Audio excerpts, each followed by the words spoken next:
It's Wednesday, September 9th, 8:30 a.m. My name's Juan Brown. Bad news coming out of the Bear Fire, often referred to as the North Complex.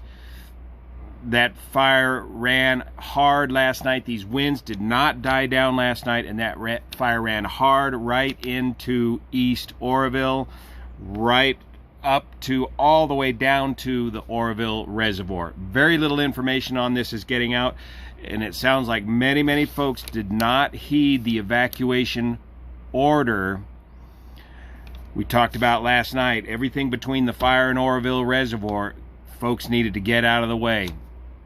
And it looks like a good portion of Kelly Ridge got nailed last night. Let's take a look on the map. Here on the Plumas National Forest, we're getting into the junction of Plumas, Butte, and Yuba counties. Here's Lake Oroville. Here's Highway 49. Here's Bullard's Bar. Here's the Middle Fork Middle Fork Feather River heading up towards Quincy right here.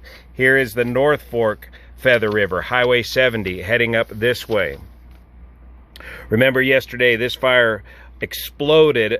This fire was started way back on 17 August, a lightning strike, and has been skunking around here in the Middle Fork Canyon all this time. And then yesterday, driven by those high winds about here around Horseshoe Bend, this fire exploded out of the canyon and did a fast, hard run this direction.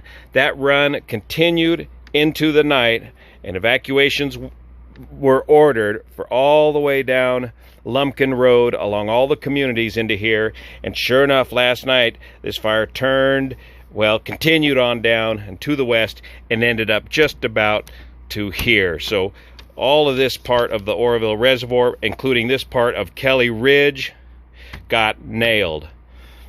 This is really only available to get this information on the infrared maps this morning. All other traditional sources of information are way behind on the data. So this fire now has grown to just outside of Bucks Lake, almost to Highway 70. Remember, this is Pulga area. This is the beginning of the campfire a couple years ago that took out the town of Paradise. So this fire is now just about all the way to Highway 70, down to Lake Oroville, down to East Oroville, taking out parts of Kelly Ridge, many structures lost in this area.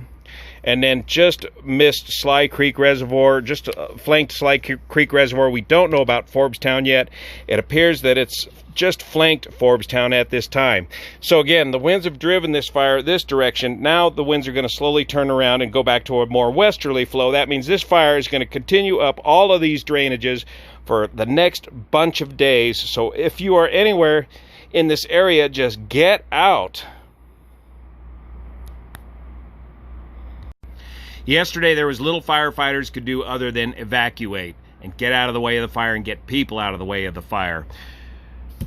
Of course, no air tankers were able to fly yesterday because of the high winds and the dangerous conditions. Today, the winds are dying down enough to where air tankers can fly, but the concern is the lack of visibility. Where will there be enough visibility for air tankers to help with the fire suppression activities today? I'll head up to the air tanker base and see what's going on there. Regarding the PSP, the public safety power shutdown, this smoke may very well hamper the helicopter activities to inspect the power lines to get our power back on here locally. Stay tuned. See you here.